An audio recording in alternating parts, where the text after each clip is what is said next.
દોસ્તો જય અલગધણી, જય અલગધણી, જય અલગધણી। આપ દરેક શ્રોતાગણ જે અમારી આ સાગરનાથ સત્સંગ ધારા ચેનલને નિહાળી રહ્યા હોય, આપનો કિંમતી સમય ફાળવી અને અમારી વાતને સાંભળવા આપનો સમય ફાળવતા હો, એવા દરેકને મારા જય અલગધણી, જય અલગધણી, જય અલગધણી। અને દોસ્તો, આપ આ મારી ચેનલમાં નવા હોય તો તેઓ મારી ચેનલને સબસ્ક્રાઈબ કરે અને દરેક શ્રોતાગણ પોતપોતાના ગ્રુપમાં શેર કરે અને લાઈક આપે, જેથી મારું મનોબળ વધે, એ લોકો મને સાંભળે છે અને આપ સાંભળો છો એ વાત બાકી છે અને એનું મને ગૌરવ છે। પરંતુ હરેક વ્યક્તિઓ કદાચ અમુક વાત મારી એવી પણ હોય જેમાં આપને કદાચ સૂઝ ન પડતી હોય, તો એવા લોકોને મારા પ્રત્યે કદાચ દુઃખ થતું હશે, તો એવા દરેક ભાઈ તથા બહેનોને મારી એ પણ વિનંતી છે કે આપને જ્યારે મારી વાત સમજાય નહીં ત્યારે આપ કોઈ મહાપુરુષની પાસે જઈ અને મારી વાત જે છે, જે તમને સમજાતું નથી એનું પૂછી લેવું, કે જેથી કરી આપને સત્ય અને અસત્યની જેમ છે તેમ ખાતરી થઈ જાય। ચાલો ત્યારે હવે આપણે હરિગુરુ સંત મહાપુરુષની જે વાત છે એ વાતને અનુલક્ષીને થોડીક વાર્તાલાપ કરીએ, કારણ કે આ ગૂઢ વાક્યો જે રહ્યા ને એ હરેક વ્યક્તિને સમજાતા નથી, કારણ કે જીવન પ્રયત જે આપણે દિશા જ રોંગ પકડી છે અને ચાલ્યા છીએ રોંગ દિશામાં, એટલે રોંગ દિશામાંથી પાછા ફરવા માટે થોડીક મહેનત કરવી પડશે અને એમાં ઉતરી અને વિચારો કરવા પડશે કે સત્ય કેમ છે અને અસત્ય શું છે। આના માટે વ્યક્તિએ ખુદે મહેનત કરવી પડે, કારણ કે મહાપુરુષોની વાણી દ્વારા શબ્દો મારીને તમારી સમક્ષ પડ્યા છે, એ શબ્દોને અને આપ જે રસ્તે જઈ રહ્યા છો એ રસ્તાનું સમન્વય થાય છે કે કેમ?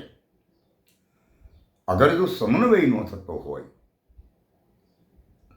તો આપણે વિચારવું જોઈએ કે અમે જે રસ્તે જઈ રહ્યા છીએ ત્યાં મહાપુરુષોનો ટેકો નથી, ત્યાં મહાપુરુષોનો મત નથી, માટે અહીંયાથી પાછું વળી જવું પડે અને જ્યાં મહાપુરુષનો મત હોય, જ્યાં આપણને મહાપુરુષનો ટેકો મળતો હોય વાતનો, એ રસ્તાને આપણે સ્વીકારી લેવો જોઈએ।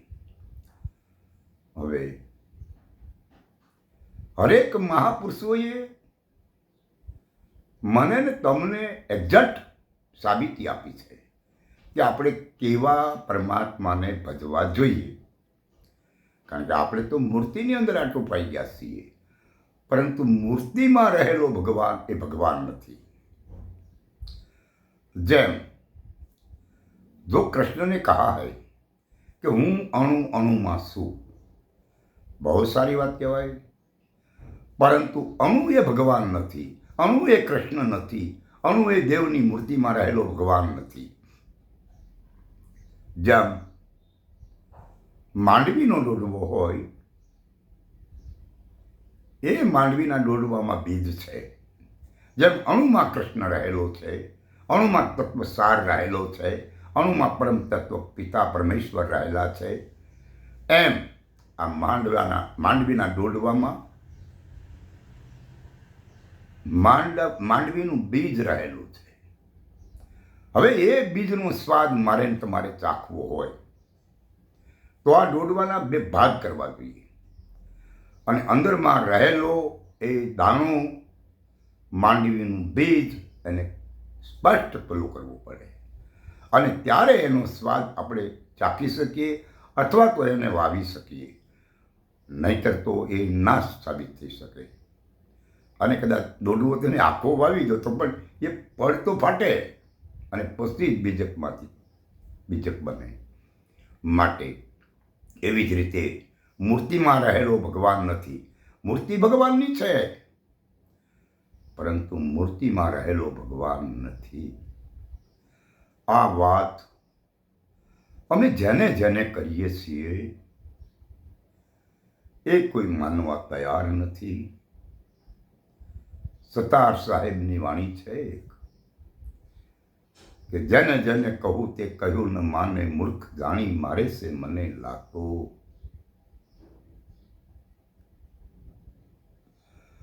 સતાર બાપુ પણ કહે છે કે આ જગતના લોકોને અમે જેને જેને કીધું છે ને એ અમને મૂર્ખ્યા સમજે છે અને અમારી વાત ઉપર ને અમારી ઉપર લાતનો પ્રહાર કરે છે કે તમે તો મૂર્ખ છો. આવું થોડું હોય.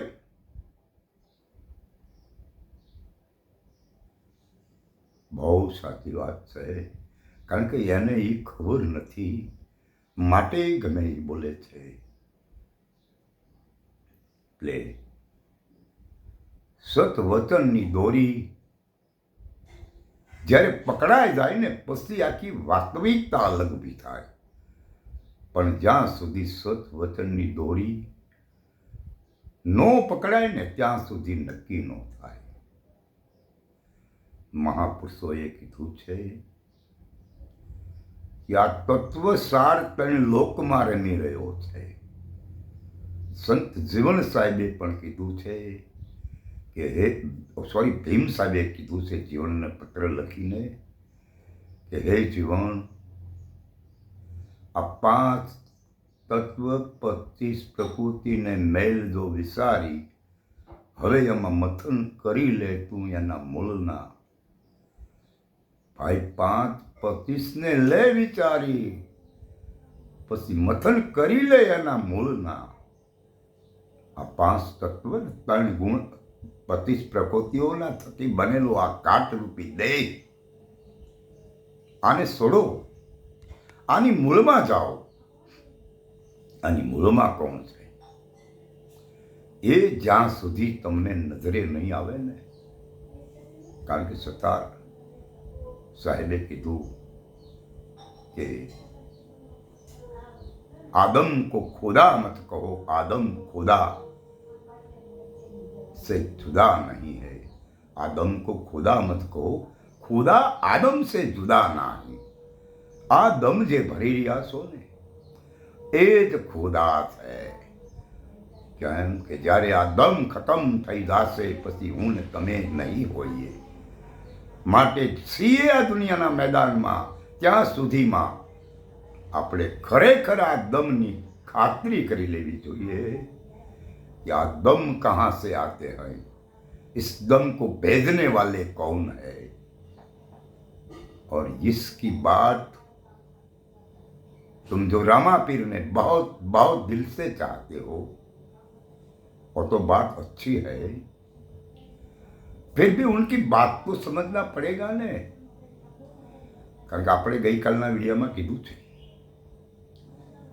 કે જે હરજી અગમ ભેદને જાણો એ વાણીમાં એ હરજી હું કહું એ વચનમાં હાલો, આ ધર્મ સે જૂનો પંથ લીજાર ગાલો તો મોટા મણિવર થઈને માલો.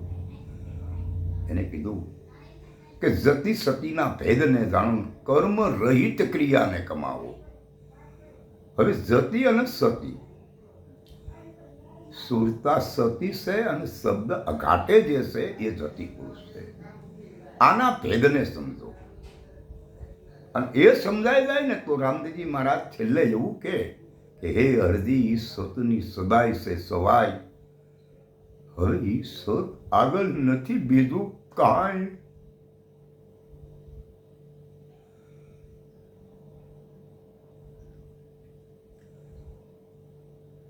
જેને તમે ઈષ્ટ માનો છો, તમે જેને પરમાત્મા માનો છો, એ જ રામદેવજી મહારાજ એવું કહે છે કે સતની આગળ હવે નથી બીજું કાંઈ. તો એ સત એટલે શું, સત્ય છે તો ક્યાં અને કેમ? તો એના માટે પણ રામદેવજી મહારાજે એક ઇશારો આપ્યો છે કે ઓહમ સોહમ સે રણકાર, રણકારની માથે એક રેખ છે ને, એ રેખમાં રામદેવજી નામ ધરાયા છે. ओहमकार सोहमकार रंकार, इनको छोड़ो और उनके बाहिर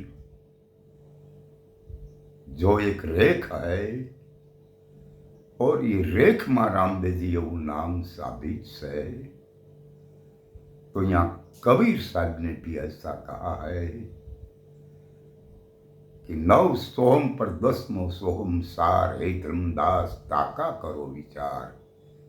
9 સોહમની ઉપર 10મો સોહમ છે ને એની માથે એક સાલ છે.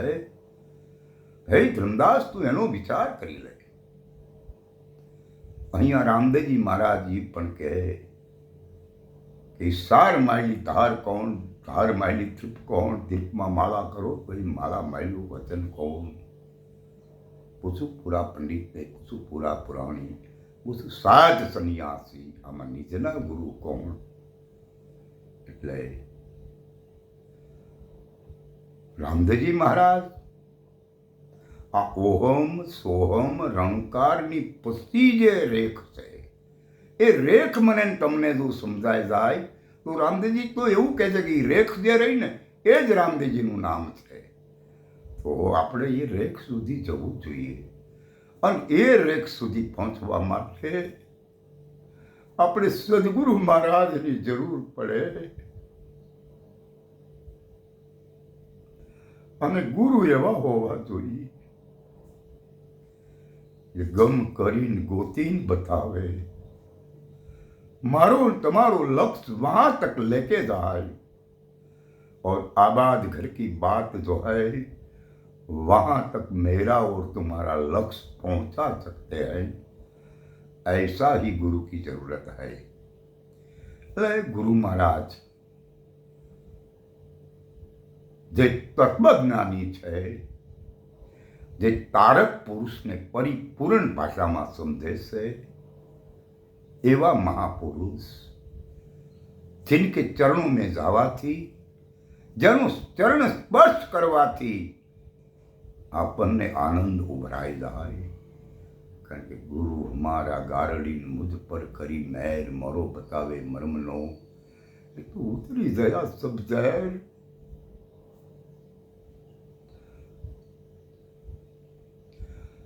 गुरु ऐसा कीजिए जैसा पूनम का चंद, तेज करे अरु तपे नहीं, और तो दे दे उल्टा अपना ही रंग.